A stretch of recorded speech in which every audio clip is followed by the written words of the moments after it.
Welcome to D video. हम मांगा start कर रहे हैं जिसका नाम है सोर्ड मास्टर यंगेस्ट सन, और इस एपिसोड का नाम है री लाइफ। ये स्टोरी स्टार्ट होती है जिसके शुरुआत में हमें बताया जाता है रनकैंडल फैमिली, जो फैमिली है स्वॉर्ड्स मास्टर्स की, जो ऑलमोस्ट हाफ वर्ल्ड कंट्रोल से करते हैं। और ये फैमिली इतनी ताकतवर है क्योंकि इस फैमिली के मेंबर्स बचपन से ताकतवर और टैलेंट होते हैं। और अगर नॉर्मली बताए तो पावर, कॉन्कर और कंट्रोल, ये तीन वर्ड्स पूरी तरीके से बताते हैं हमें इस फैमिली के बारे में। और यही फैमिली है जिसमें हमारा एमसी भी पैदा हुआ है, जिसका नाम है जिन रनकैंडल, और वो यंगेस्ट सन है इस फैमिली का। और जब सिलेक्शन सेरेमनी थी जिनमें बच्चे का फ्यूचर प्रेडिक्ट किया जाता है, उसमें एमसी ने फैमिली हेड की सोर्ड को चुना था। मुझे लगा था मैं अगला फैमिली हेड बनूंगा, और मैंने सोचा था मेरे फ्यूचर में बस सक्सेस और पावर लिखी होगी। पर ऐसा नहीं था। मेरे पास जीरो टैलेंट है स्वॉर्डमैनशिप के लिए। इस बात का कोई मतलब भी है? कैसे कोई रनकैंडल फैमिली का इंसान सोर्ड में खराब हो सकता है? और कैसे मैं इतना खराब हो सकता हूं? मैं मेरे फैमिली के नाम तक भी जी नहीं सकता, और मैं पूरे फैमिली में सबसे खराब रनकैंडल हूं। और तभी दो लोग एमसी को आवाज देते हैं, हेलो जिन, क्या तुम फिर से अपनी यूजलेस लकड़ी की सोर्ड घुमा रहे हो? और हमें एमसी दिखता है जो प्रैक्टिस कर रहा है। तभी वो दूसरा लड़का बोलता है, उसे जाने दो, मुझे नहीं लगता वो किसी और सोर्ड को घुमाएगा इसे, अनलेस वो कोई स्पेशल सोर्ड हो। पर ऐसे स्पेशल सोर्ड कहां मिलेगी? और दूसरा लड़का बोलता है, सही बोला, मैं भी यही सोच रहा हूं। और वो हेड की सोर्ड कहां गई? एमसी उन दोनों को कुछ नहीं बोलता, और तभी वो एमसी के और करीब जाते हैं। और वो व्हाइट हेयर वाला लड़का एमसी को बोलता है, तुम हमारी बातों का आंसर क्यों नहीं देते? और वो एमसी को पेट में लात मारता है और बोलता है, तुम्हें समझता नहीं, तुम्हारे भाई तुमसे कुछ पूछ रहे हैं। और तभी एमसी नीचे गिर जाता है उसके किक से, और वो फिर से साइड में पड़ी अपनी सोर्ड उठाने जाता है। पर तभी वो लड़का बोलता है, तुम किसी काम के नहीं हो, और वैसे भी तुम ये सोर्ड क्यों घुमा रहे हो? इससे क्या होगा? और वो एमसी के हाथ पर अपना पाव रख देता है। एमसी को बहुत दर्द होता है। तभी वो दूसरा लड़का एक बुक उठता है और हंसते हुए बोलता है, क्या बुक? ऑफ वर्डमैनशिप क्या है ये? तुम्हें क्या लगता है ऐसे बुक पढ़ के तुम एक अच्छे स्वॉर्ड मास्टर बन सकते हो? तभी एमसी उसे बोलता है, ऐसा मत करो, मुझे वो बुक दे दो।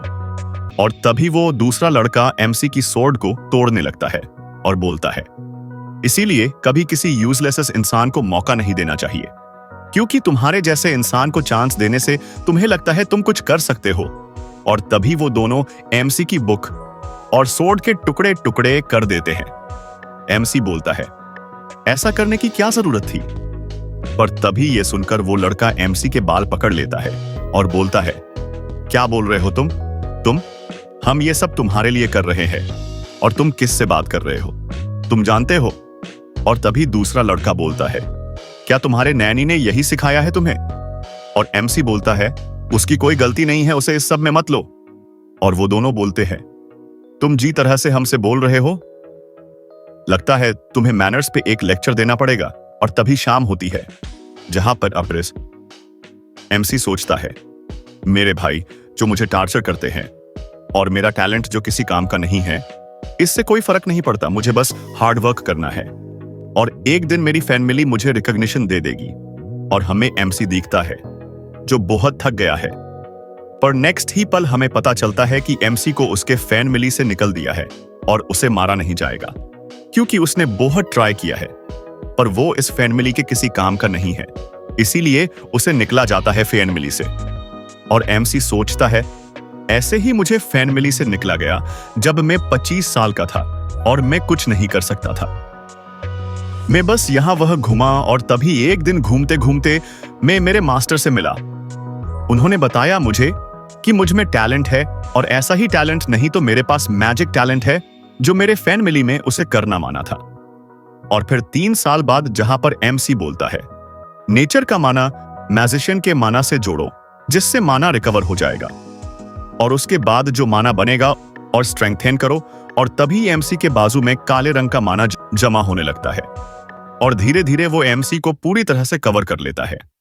एमसी को कुछ समझता नहीं है, और तभी उसे कुछ आवाज आती है और एमसी उस आवाज की तरफ देखकर बोलता है, तुम कौन हो? तभी हमें दिखता है एक बड़ी परछाई एमसी के पीछे है और वो बोलती है, मैं सोल्डरेट मास्टर ऑफ ऑल शैडो और एमसी को अपने हाथ में लेके बस वो बोलता है, जिन रन कैंडल में तुम्हारे साथ एक कॉन्ट्रैक्ट बनाना चाहूंगा, मैं God on F shadow. MC ये सुनकर शॉक हो जाता है। तभी वो बोलता है, तुमने अगर मेरे साथ ये कॉन्ट्रैक्ट किया तो तुम बस शैडो पावर्स ही नहीं तो सारे कर्स भी निगेट करो सकते हो। और तभी वो एमसी के तरफ देखता है जहां पे उसके ऊपर कोई तो कर्स है और तभी वो बोलता है, कॉन्ट्रैक्टर, ऐसा लगता है कोई तुम्हें बिल्कुल पसंद नहीं करता है और उसने तुम्हारे टैलेंट को कट कर दिया है कर्स यूज करके। एमसी सोचता है, क्या कर्स? और वो बोलता है, हाँ, इस कर्स को ब्लडेड इल्यूशन बोलते हैं और ये वर्डमैनशिप के टैलेंट को सप्रेस करता है। ये बहुत बुरा कर्स है और तुम्हारे लिए तो और बुरा है क्योंकि तुम रन कैंडल हो। पर ये कर्स रन कैंडल फेनेमिली में कैसे हो सकता है? अभी समझा मैं तुम्हारे तरफ क्यों आया। और वो एक चुटकी में वो कर्स तोड़ देता है और बोलता है, अब से तुम्हें कोई कर्स हार्म नहीं कर सकेगा और अब तुम्हारा बस एक काम है, एक एक्स्ट्रा ऑर्डिनरी मैजिक वर्डमन बनने का, जिन रन कैंडल तुम्हें देखने में मजा आएगा।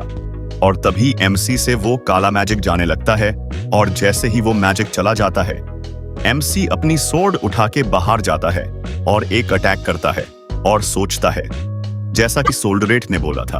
और एमसी सोचता है, ये ऐसा लग रहा है कि मैं मेरी सोर्ड घुमा ही नहीं रहा और बस अपना हाथ घुमा रहा हूं और हर अटैक पे ऐसा लग रहा है जैसे मैं और ताकतवर हो रहा हूं। और डाय अगर मैंने इसमें और मैजिक भी डाला तो? और तभी वो सोर्ड में मैजिक डालता है और उसकी सोर्ड ग्लो करने लगती है और वो सोचता है, मेरी पावर की कोई लिमिट नहीं है और अब फाइनली मेरे हार्ड वर्क का कुछ फायदा हो रहा है। और तभी हमें दिखता है कि कुछ नाइट्स एमसी को ऊपर से देख रहे हैं और तभी सीन शिफ्ट होता है जहां पर एमसी के बॉडी से खून निकल रहा है और वो सोचता है, मैंने अभी जस्ट कुछ सुना था, क्या था वो? और तभी हमें दिखता है एमसी के ऊपर 2-3 बड़े पत्थर गिरे हुए हैं और वो सोचता है, ऐसा लग रहा है जैसे मुझ में कोई ताकत नहीं है और बॉडी हैवी फील हो रही है। मास्टर, सोल्डरेट, कोई भी क्या मेरी मदद कर सकता है? और वो सोचता है, मैं सोते सोते ही मार जाऊंगा। क्या मैं सही में यूजलेस हूं? और क्या मुझे इतना भी मौका नहीं मिलेगा कि मेन मैजिक यूज ही करूं या सोल्डरेट की भी पावर यूज ही कर सकूंगा? और अगर ये ऐसे ही होने वाला था तो मुझे चांस भी क्यों मिला? और तभी सीन शिफ्ट होता है जहां पर हमें पहले कुछ छोटे हाथ दिखते हैं बच्चे के और फिर हमें दिखता है कुछ लोग रन कैंडल फेन मिली के। और तभी एमसी सोचता है, क्या हो रहा है? मैं अभी तो मर गया था। और तभी हमें एक नानी दिखती है जो बोलती है, यंग मास्टर जिन, आप ये कर सकते हैं। और एमसी सोचता है, गिली, तुम क्यों हो यहां पर? और तभी हमें बहुत सारी स्वॉर्ड्स दिखती है जो ग्राउंड में है और तभी एक स्वॉर्ड को देखकर एमसी सोचता है, वो स्वॉर्ड बरिसदा, और उसे समझता है कि ये सिलेक्शन सेरेमनी चालू है और अब एक बच्चा है। और तभी वो उस स्वॉर्ड की तरफ चलने लगता है और सोचता है, मैं पास्ट में फिर से आ गया हूं। सो ये वो भी 1 साल के उम्र में बेबी जिन रन कैंडल बन के एक यंगेस्ट यंग मास्टर। और तभी वो उस स्वॉर्ड को हाथ लगता है और तभी बाकी रन कैंडल ये देखकर सोचते हैं, क्या उसने फेनमिली हेड की स्वॉर्ड चॉइस की? और एमसी सोचता है, इस लाइफ में मैं मेरी चॉइस खुद करूंगा। जहां पे लास्ट टाइम हमने देखा था कि एमसी ने स्वॉर्ड चॉइस कर लिए है और हर कोई उसके फैमिली का सोच रहा है कि क्या उसने सच में पैट्रियार्क की स्वॉर्ड चॉइस की, और वो सब शॉक है। और तभी के बड़ा इंसान बोलता है, यंगेस्ट ने बरिसदा स्वॉर्ड चॉइस की है, सिलेक्शन सेरेमनी कंप्लीट हो गई है। अब यंगेस्ट को स्ट्रोम कैसल में भेजो। और अब सीन शिफ्ट होता है 6 साल बाद स्ट्रोम कैसल में, जहां पर एमसी बुक शेल्फ से एक किताब निकाल रहा है पर उसका हाथ वह तक पहुंच नहीं रहा है। और तभी वो एक चेयर लेके आता है जिसे वो किताब निकाल सके और वो सोचता है कि मुझे यहां आए 6 साल हो गए और मुझे यहां पर तब तक रुकना होगा जब तक मैं 10 साल नहीं हो जाता, जैसा हमारे फैमिली रूल में लिखा है। तो मेरे पास और कुछ साल है। और तभी वो एक बुक निकाल लेता है और तभी हमें एक मैड के चीखने की आवाज आती है और तभी वह ऐसी जाके उसे पूछता है क्या हुआ। और वो डरते डरते एमसी को बोलती है कि यंग मास्टर, आपके रूम एक डेड बर्ड। और तभी हमें एक बर्ड दिखती है जो मरी पड़ी है और उस बर्ड को देखकर एमसी सोचता है इस पूरे कैसल में ऐसा बस 2 लोग कर सकते हैं। और तभी पीछे से किसी की आवाज आती है, ओ यार इस बर्ड को क्या हुआ। और वो दोनों है रहे हैं और उनमें से एक बोलता है बहुत बुरा हुआ मैड ने इस बर्ड को फर्स्ट देखा। वो दोनों कोई और नहीं, वही 2 एमसी के भाई है जो फर्स्ट पार्ट में एमसी को मार रहे थे। उनका नाम है डेटोना रन कैंडल और उसकी एज 9 है। तभी दूसरा भाई बोलता है हमने वो बर्ड तुम्हारे लिए राखी थी, वह ये, पर उसका नाम हेतोने रन कैंडल है, उसके एज भी 9 है। और वो बोलते हैं तो कैसा लगा तुम्हें हमारा गिफ्ट, क्या तुम्हें अच्छा नहीं लगा ये गिफ्ट। एमसी उन्हें कुछ नहीं बोलता और सोचता है मैं उन्हें बहुत टाइम से जानता हूं, वो दोनों आगे जाके क्रिमिनल्स बन जाएंगे, पर अभी तो वो 9 के हैं और फिर भी एक बर्ड को मार दिया, वो भी बस मुझे टार्चर करने के लिए। और तभी वो बोलते हैं अभी तुम क्या सच में रोने वाले हो। पर एमसी उन्हें कुछ नहीं बोलता और वो फिर से बोलते हैं क्या तुम्हें सुनाई नहीं दे रहा, क्या तुम हमें सुन नहीं सकते, क्या तुम्हें घमंड है कि तुम बड़े होके पैट्रियार्क बनने वाले हो इसीलिए, और तुम्हारे स्वॉर्ड कहां है। तभी एमसी एक लंबी सांस लेता है और तभी एक भाई बोलता है तुमने क्या बोला। और तभी एक एमसी को मारने जाता है और बोलता है तुम इतना धीरे क्यों बोल रहे हो, मुझे कुछ सुनाई नहीं दे रहा। पर एमसी उसका अटैक स्टॉप कर लेता है। ये देखकर वो शॉक हो जाता है और एमसी की तरफ देखता है और तभी एमसी बोलता है क्या तुम अपनी बड़बड़ बंद करोगे। और फिर एमसी उस पर एक अटैक करता है। ये देखकर वो दूसरा भाई भी एमसी को मारने भागता है, पर एमसी उन दोनों को बहुत आसानी से हैंडल कर लेता है और दोनों को मारने लगता है। और वो बोलता है मैं तुम्हें नहीं मारने वाला था, पर अब मेरे पास कोई चॉइस ही नहीं है। और उन दोनों को नॉकआउट करके वो बोलता है अब से तुम मुझे फिर से कभी मत दिखता। तभी एक बड़ा इंसान वहां आता है और वो बोलता है ये आप क्या कर रहे हो यंग मास्टर। और उसे देखकर एमसी बोलता है खान, और वो एक नाइट है। और वो उन दोनों को जमीन पर पड़ा देखकर बोलता है ये तुमने क्या किया यंग मास्टर। पर एमसी बोलता है मैंने कहा कुछ किया, वो आपस में लड़ रहे थे। और खान बोलता है क्या। और एमसी बोलता है मैंने कहा इसमें लड़ रहे थे और गिर गए। और खान ये सुनकर सोचता है जैसा मुझे लगा था, रन कैंडल के बच्चे भी डेंजरस हैं। और वो बोलता है मैं समझ गया यंग मास्टर, अब मैं इन दोनों को डॉक्टर के पास ले जाऊंगा। पर एमसी बोलता है नहीं खान, उन्हें तुम मेरे साथ लेके चलो, मुझे फॉलो करो। और तभी सीन शिफ्ट होता है बाहर की तरफ जहां पर बहुत बारिश हो रही है और एमसी उस बर्ड को गाड़ दिया है। और तभी हमें दिखता है कि वही पर पास में उसके दोनों भाई भी बेहोश पड़े हैं। और तभी खान बोलता है यंग मास्टर जिन, क्या आप सच में उन दोनों को यहां पर ऐसे छोड़ के जाने वाले हो। और जैसा आप देख रहे हैं बारिश भी तेज हो रही है। और तभी एमसी बोलता है ये उनके लिए जरूरी है, उन्हें पता होना चाहिए उन्होंने क्या किया है। और खान बोलता है जैसा आपका ऑर्डर। और एमसी वहां से जाने लगता है। और एमसी को जाते देख खान सोचता है मैंने जो यंग मास्टर के हाथ पे देखा वो जरूर ओरा नहीं था, और वो माना भी नहीं हो सकता। और अगर ऐसा है तो ये एक बड़ी प्रॉब्लम है और ये बस कुछ बच्चों की फाइट नहीं है, मुझे ये सब पैट्रियार्क को रिपोर्ट करना होगा।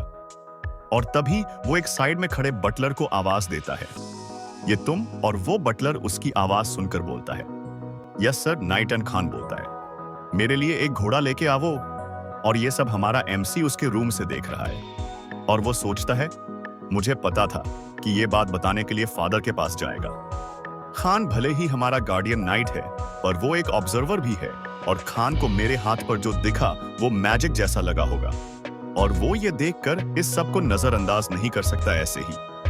और एमसी सोचता है ये शैडो एनर्जी है, proof of contract with sold rate. और इसी पावर के वजह से मुझे पता है कि उसका कॉन्ट्रैक्ट इस लाइफ में भी मेरे साथ है। और इसी पावर के वजह से मैं मेरे कर्ज से बच पाया ब्लेड इल्यूशन से। और अब इस लाइफ में वो वीक जिन रन कैंडल नहीं है और मैं मेरे लास्ट लाइफ से बहुत अलग लाइफ जीने वाला हूं इस बार। और अब एक ही बात बची है, मेरे फादर से मिलना। तभी सीन शिफ्ट होता है जहां खान नीचे झुककर बोलता है, बस इतना ही सर। और तभी हमें आप दिखता है जो बोलता है, क्या मतलब यंगेस्ट ने टोना ट्विंस को मारा? और तभी वो खान को आवाज देकर बोलता है, सब फ्लैग बैरियर्स को बुलाओ, मुझे अभी यंगेस्ट से मिलने। और तभी हमें कुछ और एमसी के भाई बहन दिखते हैं और तभी एक लड़का बोलता है, सब 7 फ्लैग बैरियर्स और 200 नाइट आन ओमेगा के एमसी को है। और तभी हमें कुछ और लोग दिखते हैं और तभी एमसी का बाप बोलता है, चलो हम अब स्टॉर्म कैसल में जा रहे हैं। और तभी हमें दिखता है एक बड़ी सी आर्मी और कुछ लोग और एमसी के बाप जो जा रहे हैं एमसी से मिलने स्टॉर्म कैसल में। आज के लिए पर एमसी का फादर उसके कुछ बाकी बच्चों और सोल्जर के साथ एमसी से मिलने कैसल में जा रहे हैं। और तभी एक लड़की सोचती है, अचानक हमें क्यों बुलाया होगा? और तभी वो पूछती है, भाई डेफस, क्या तुम्हें कुछ पता है इसके बारे में? मैंने अभी जस्ट लूना को पूछा था, पर लगता है उसे भी कुछ पता नहीं है। और हमें उस लड़की का नाम पता बताया जाता है, मैरी रन कैंडल, और वो 7th फ्लैग बेयरर है। और तभी उसके बाजू में एक लड़का दिखता है जो सोच रहा है कि टोना ट्विंस अगले साल कैसल के बाहर निकल जाएंगे, तो मुझे नहीं लगता ये सब उनके लिए है। और तभी मैरी बोलती है, मैं मस्त कुछ मेजेस को मार रही थी। और तभी वो लड़का बोलता है, मुझे लगता है ये सब यंगेस्ट के लिए हो रहा है। फादर को जरूर यंगेस्ट को देखना होगा। तुम्हें क्या लगता है? और हमें उसका नाम पता चलता है जो है डिफस रन कैंडल, और वो 4th फ्लैग बेयरर है। और तभी मैरी थोड़ा पैनिक में बोलती है, क्या यंगेस्ट से मिलने? मुझे पता है उसने फाउंडर की सोर्ड चॉइस की थी, पर उसे मिलने की क्या जरूरत है? और फादर बस उस एक रीजन से उससे मिलने जा रहे हैं। वैसे हम बता तो नहीं सकते कि फादर क्या सोच रहे हैं, पर फादर उस रीजन से नहीं जा सकते वे। पर तभी एक व्हाइट हेयर लड़की उन दोनों का नाम लेके उन्हें चुप रहने का इशारा करती है। उसका नाम है लूना रन कैंडल और वो 1st फ्लैग बेयरर है। और ये सुनकर वो दोनों चुप हो जाते हैं। पर मेरी सोचती है कुछ भी हो, पर फादर उससे खुद मिलने जा रहे हैं, मतलब वो जरूर स्पेशल होगा। और तभी हमारा सीन शिफ्ट होता है जहां पर एक मैड एमसी को कपड़े पहना रही है और वो एमसी को बोलती है, यंग मास्टर आपके फादर आने वाले हैं। वो शायद आपको और आपके भाई को देखने के लिए आने वाले हैं। और एमसी बोलता है शायद, और सोचता है खान ने जरूर जो हुआ वो फादर को बता दिया होगा। और जो भी हो, उसने जरूर सीधा सीधा नहीं बोला होगा कि मैंने मैजिक यूज किया, और उसने बस जो हुआ वो बता दिया होगा। और फादर जरूर चेक करने आ रहे होंगे कि मैंने जो पावर यूज की वो क्या थी, मैजिक या माना, और क्या वो पावर फैमिली के किसी काम की होगी या नहीं। और तभी हमें दिखता है कि एमसी का बाप कैसल में पहुंच गया है। और जैसे ही वो अंदर जाता है, बोलता है, ट्विंस को प्रेजेंट करो मेरे सामने। और सीन शिफ्ट होता है जहां पर वो दोनों लड़के एमसी के फादर के सामने हैं और एमसी का बाप बोलता है, हेतोने डेटोना। और उनका नाम सुनकर वो बोलते हैं, यस फादर। और एमसी का बाप बोलता है, मैंने सुना तुम दोनों की यंगेस्ट के साथ फाइट हुई, इस सब में तुम्हारी गलती क्या थी? ये सुनकर वो थोड़ा शॉक हो जाते हैं और बोलते हैं, हमारी कोई गलती नहीं थी, और उल्टा जिन ने ही हम दोनों को मारा। और उसने कुछ पावर भी यूज की, वो पावर ओरा नहीं थी, कुछ और ही था, शायद मैजिक। और आपको तो पता है फादर मैजिक यूज करना मना है हमारे फैमिली में। और अगर वो सच में मैजिक यूज कर रहा था तो हमें उसे पनिश करना होगा। फादर तभी थोड़ा सीरियस होकर एमसी का फादर बोलता है, मेरी ये बात हमेशा याद रखना, तुम ऐसे इस फैमिली में टिक नहीं सकोगे और तुम ऐसे जल्दी ही खत्म हो जाओगे। और ये सुनकर वो डर जाते हैं। और तभी उनका बाप बोलता है, जाओ और जीन को भेजो। और तभी हमें एमसी दिखता है जो ट्विंस को जाते देखकर सोचता है, मेरे फादर चिरोन रन कैंडल, जो कि सबसे ताकतवर है और सबसे कोल्डेस्ट, और उन्हें कुछ लोग डेमी गॉड बोलते। पहले भी वो कुछ नॉर्मल इंसान नहीं थे, पर जब उन्हें ये टाइटल मिला तब उनकी पूरी ह्यूमैनिटी खत्म हो गई और उनके इमोशंस भी। और अब वो बस डेवलपमेंट और ताकत चाहते आ लेते हैं और कुछ नहीं। और इसलिए मेरे लास्ट लाइफ में मेरे पास जब कुछ पावर नहीं थी तो मैं उनके लिए कुछ भी नहीं था, पर इस लाइफ में सब अलग होगा और इस बार मैं सबसे ताकतवर बनूंगा। और तभी दरवाजा खोके एमसी रूम में एंट्री लेता है और उसे देखकर हर कोई शॉक हो जाता है। और तभी वो जाके अपने बाप के सामने झुक जाता है और उन्हें ग्रीट करता है। और तभी उसके ग्रीटिंग सुनकर वो बोलते हैं, तुमने मुझे पैट्रियार्क क्यों बोला, फादर क्यों नहीं? और ये सुनकर एमसी बोलता है, क्योंकि आप यहाँ पर सबके सामने हो सारे नाइट्स, और मेरे भाई बहन के सामने तो मैं आपको फादर नहीं बोल सकता। और एमसी का आंसर सुनाकर लूना शॉक हो जाती है। और तभी पैट्रियार्क बोलता है, मुझे तुम्हारा आंसर पसंद आया, पर मैं यहाँ कुछ और प्रॉब्लम से आया हूं, तो तुम मुझे फादर बोल सकते हो।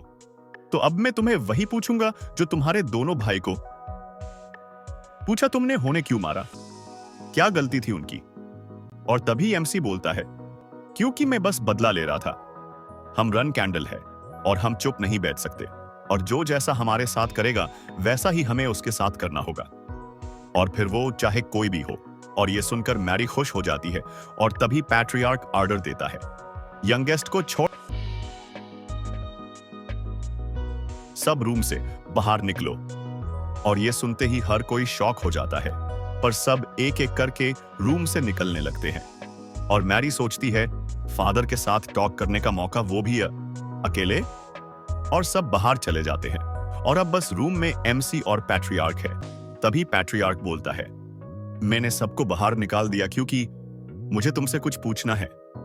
तुम्हारे भाइयों ने मुझे कहा कि तुमने कुछ पावर यूज की फाइट के वक्त, क्या थी वो पावर? और तुम्हें पता है ना, रन कैंडल में मैजिक यूज करना मना है, क्योंकि हम अगर मैजिक सीखे तो हम सोर्ड मास्टर भी बन सकते। तो जो पावर यूज की वो क्या थी? और अगर वो मैजिक थी तो तुम्हें पता है ना क्या होगा? और तभी एमसी थोड़ा सोच के बोलता है, वो पावर। और वो सोचता है, जब तक फादर को वो पावर पता है वो मुझसे अपना ध्यान हटा नहीं सकते, क्योंकि वो सोल्डरेट की पावर है, फाउंडर की पावर। और वो बोलता है, मुझे नहीं पता वो पावर क्या है और मुझे नहीं समझ रहा मैं इसे ओरा बोल सकता हूं या मैजिक। और तभी एमसी के हाथ से ब्लैक पावर निकलने लगती है और एमसी बोलता है, फादर क्या आप मुझे बता सकते हैं ये पावर क्या है? और वो पावर देखकर पैट्रियार्क बोलता है, ये पावर रन कैंडल के फाउंडर की है। का फादर दोनों ही बस रूम में है। और तभी उसका बाप बोलता है, ये पावर फाउंडर की है, ये शैडो एनर्जी है। और उसका फादर सोचता है, क्या इसका मतलब ये है कि ये लड़का आगे जाके फैमिली हेड बन जाएगा? तभी एमसी अपने फादर की तरफ देखकर बोलता है, क्या हुआ फादर? और उसका बाप बोलता है, तुम जो एनर्जी यूज कर रहे हो वो सोल्डरेट की पावर है, शैडो गॉड की पावर। और एमसी बोलता है, क्या गॉड की पावर? और एमसी का फादर बोलता है, हाँ, एक गॉड की पावर है। सोल्डरेट ने रन कैंडल के फर्स्ट फैमिली हेड से कॉन्ट्रैक्ट बनाया था, लॉर्ड टेमर से, और वही गॉड है हमारे साथ आज भी है। पर जब लॉर्ड टेमर मार गए तब से वो गॉड रन कैंडल फैमिली को नहीं दिखा। मुझे इसका रीजन तो नहीं पता कि वो गॉड क्यों गायब हो गया, पर ऐसा लग रहा है कि वो गॉड तुम्हारे जरिए फिर से हमारे फैमिली से कांटेक्ट कर रहा है। तभी एमसी बोलता है, मुझे एक डाउट है। एमसी का फादर उसके तरफ एकदम शॉक में देखता है और तभी एमसी बोलता है, तो सोल्डरेट वो गॉड क्या आपसे ताकतवर है? एमसी का फादर थोड़ी देर सोचता है और बोलता है, मुझे नहीं पता, क्योंकि मैं कभी किसी गॉड से नहीं लड़ा हूं। और एमसी सोचता है, तो आप कभी गॉड से नहीं लड़े हैं, तो आपको गॉड से भी डर नहीं लगता तो? और तभी एमसी का फादर एमसी को आवाज देता है और बोलता है, मेरे बच्चे, तुमने बहुत अच्छा क्वेश्चन पूछा और तुम्हारे क्वेश्चन के वजह से मेरे पास अब कुछ नया है बोलने के लिए, और यहां आना एक अच्छा डिसीजन था। पर अब तुम मेरे क्वेश्चन का आंसर दो, तुम ये पावर कैसे यूज करने वाले हो, ये शैडो एनर्जी? एमसी बहुत इज्जत से बोलता है, मैं ये पावर हमारे फैमिली के लिए यूज ही करना चाहता हूं, जिससे फैमिली का भला हो। एमसी का बाप ये सुनकर एमसी की तरफ देखता है कुछ टाइम तक और फिर बहुत जोर से हंसते हुए बोलता है, कितना झूठ बोलते हो तुम। तुमने अभी तुम्हारे दोनों भाइयों को मारा, फिर उन्हें बारिश में फेंक दिया, और अब तुम बोल रहे हो कि तुम ये पावर उसी फैमिली के लिए यूज करने वाले हो। ये सब छोड़ो, मुझे सच में बोल, तुम इस पावर से क्या करना चाहते हो? और तभी एमसी सोचता है, जैसे मुझे लगा था वो ऐसे बातों से खुश नहीं होंगे, और वो बोलता है, मैं ये पावर खुद के लिए यूज ही करना चाहता हूं, बस अपने आप के लिए। और ये सुनकर एमसी का फादर के बड़ी सी सांस छोड़ के बोलता है, मुझे ये आंसर पसंद आया। एमसी ये सुनकर शॉक हो जाता है और एमसी का फादर वह से जाने लगता है और जाते जाते बोलता है, मुझे तुम पसंद आए, मैं तुम पर नजर रखूंगा अब से। और एमसी का फादर वह से चला जाता है और जैसे ही वो जाता है, एमसी नीचे झुक के बहुत जोर से सांस लेने लगता है, जैसे वो बहुत तेज भाग के आया हो दूर से। और वो सोचता है, अच्छा हुआ ये सब खत्म हो गया अच्छे से, और मुझे शैडो एनर्जी यूज करने की परमिशन भी मिल गई। पर यह सुनकर और अच्छा लगा कि फादर को मुझसे एक्सपेक्टेशंस है। मुझे नहीं लगा था ऐसा कभी होगा, और ये लाइफ सच में मेरे पहले वाले लाइफ से डिफरेंट है। और अब सीन शिफ्ट होता है जहां पर अब मैरी मैड को एक बॉक्स दे रही है, और वो देखकर मैड बोलती है, ये क्या है? और मैरी बोलती है, ये मेरे छोटे भाई के लिए गिफ्ट है। और वो बोलती है, इसे अच्छे से पकाना और इसे अच्छे से खाना, और हाँ, जल्दी और ताकतवर हो जाना। और वो वह से चली जाती है और उसे देखकर एमसी सोचता है, उसने मुझे क्यों ये गिफ्ट दिया? और जब एमसी वो गिफ्ट खोलता है तो वो शॉक हो जाता है, क्योंकि उस गिफ्ट में फोर्नेस हार्ट है। और उसे देखकर एमसी सोचता है, मेरी सिस्टर क्रेजी है, उसने एक 7 साल के बच्चे को ऐसा फाइनेक्स हार्ट गिफ्ट में दे दिया। और एमसी सोचता है, Mary run candle 6 star night and 7th rider, जिसे विंड फीवरी के नाम से भी जानते हैं, वैसे सूका और एक नाम है जो ज्यादा लोग नहीं जानते, पागल वुमन ऑफ साउथर्न रीजन। और अब सीन एमसी पर शिफ्ट होता है, जहां पर वो सोचता है, मैरी ने ये गिफ्ट मुझे क्यों दिया, ये मैं समझ सकता हूं। उसने देते हुए बोला था कि जल्दी ताकतवर हो जाना, जिससे वो मुझे से फाइट कर सके। और तभी टेबल पर बैठकर एमसी सोचता है कि मैं अगर वो हार्ट यंग उम्र में खाया तो मुझे फायर से कोई प्रॉब्लम नहीं होगी, और ये हार्ट एक एलिक्सिर के जैसा काम करेगा जो मेरी ग्रोथ में भी हेल्प करेगा। और तभी एमसी सोचता है, वैसे फोनिक्स हार्ट 6 स्टार मेज के लिए इंपॉर्टेंट होता है, फीनिक्स समन करने के लिए, और लगता है इस लाइफ में खुद मेरे लिए एक फीनिक्स समन कर पाऊंगा। तभी मैड एक कटोरी लेके आती है और बोलती है, क्या आपको मैंने बहुत वेट कराया, यंग मास्टर? और एमसी बोलता है, नहीं ऐसा नहीं है गिली। और वो बोलती है, ये लीजिए, ये यंग लेडी, मैरी ने आपको इतना अच्छा गिफ्ट दिया है, आप इसे ठंडा होने से पहले खा लीजिए। और एमसी बोलता है, हाँ। और तभी हमें वो दोनों भाई दिखते हैं, एमसी के जो पीछे से उस सूप को देख रहे हैं। और तभी एमसी बोलता है, भाइयों, अगर तुम्हें कुछ बोलना है तो अब भी बोल दो, और जल्दी। और तभी वो बोलते हैं, कुछ नहीं, हमें लगा तुम्हारे लिए वो खत्म करना मुश्किल होगा अकेले। और दूसरा बोलता है, हमने गिली को इतना बड़ा पॉट लाते देखा तो बस ऐसे ही आ गए, और कुछ नहीं। और तभी एमसी बोलता है, क्या तुम्हें भी ये खाना है? और ये सुनते ही वो अपना सिर हिलाने लगते हैं। पर तभी एमसी बोलता है, तुम्हें मेरा एक काम करना होगा पर। और तभी सीन शिफ्ट होता है, जहां पर हमें दिखता है कि वो दोनों मिलके एक खड़ा खोद रहे हैं। और तभी वो बोलते हैं, हम ये सब क्यों कर रहे हैं? और तभी दूसरा बोलता है, मैं भी यही सोच रहा हूं, हम ये क्यों कर रहे हैं? और क्या होगा अगर की को पता चला कि हमने ये सब किया है? क्या होगा? हमने कहा कुछ किया है, ये तो यंगेस्ट ने करने बोला है, हमें कुछ नहीं होगा, जो होना है वो उसके साथ होगा। तुम सही बोल रहे हो, और वैसे भी हमें वो सूप पीना है। हाँ, तुम सही बोल रहे हो, पर यंगेस्ट थोड़ा खतरनाक लगता है। और तभी हमें दिखता है कि वो जहां खोद रहे हैं उसके नीचे ही एक इंसान को रखा है, और ये पार्ट यही खत्म होता है। मिलते हैं नेक्स्ट पार्ट में, जिसका नाम है ड्रैगन।